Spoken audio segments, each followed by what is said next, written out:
Ahmed, it has been a joy working with you in writing your memoir, which is called Tea Time in Mogadishu.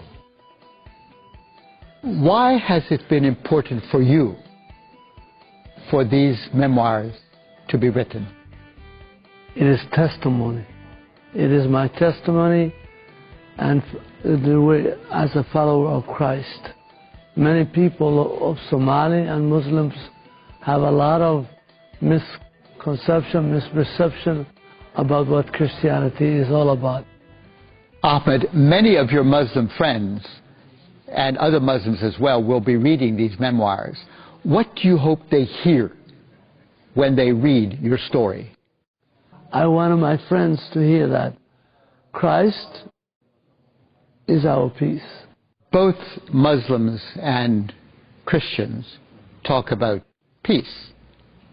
What is distinctive about the peace of Christ? The peace of Christ is not a peace that is forced. It's a peace that comes through suffering. Ahmed, as a Christian, I have been very moved reading your story. What is it that you hope that I, as a Christian, or other Christians, will receive from your story? My answer to friends and people who don't know even about me, that the gospel of Christ is a gospel of suffering. It is not things that are easy going. I go to church on Sunday and that's it. But rather, Christ, if you want to follow, you must take up your cross. And therefore, through that, you bring a peace to the nations.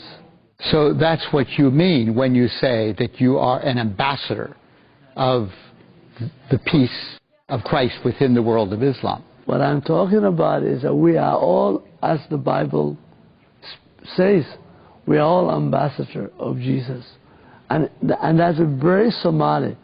When people come to you, you have to be given hospitality.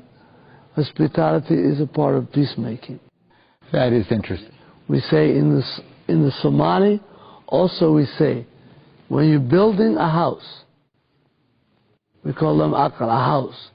In the middle of the house, there's a wood that holds together the Somali house, nomad house, the tent. That's called udub.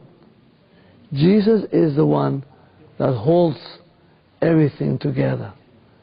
That message, I wanted that to come through also. Ahmed, thank you very much. I have been deeply stirred by your book. I have wept over some of those chapters, and I hope that this book will be a blessing to many others, as it has already been to me. Yeah, Thank you very, very much. And I hope the same thing, that it become a blessing to the people who read. Thank you.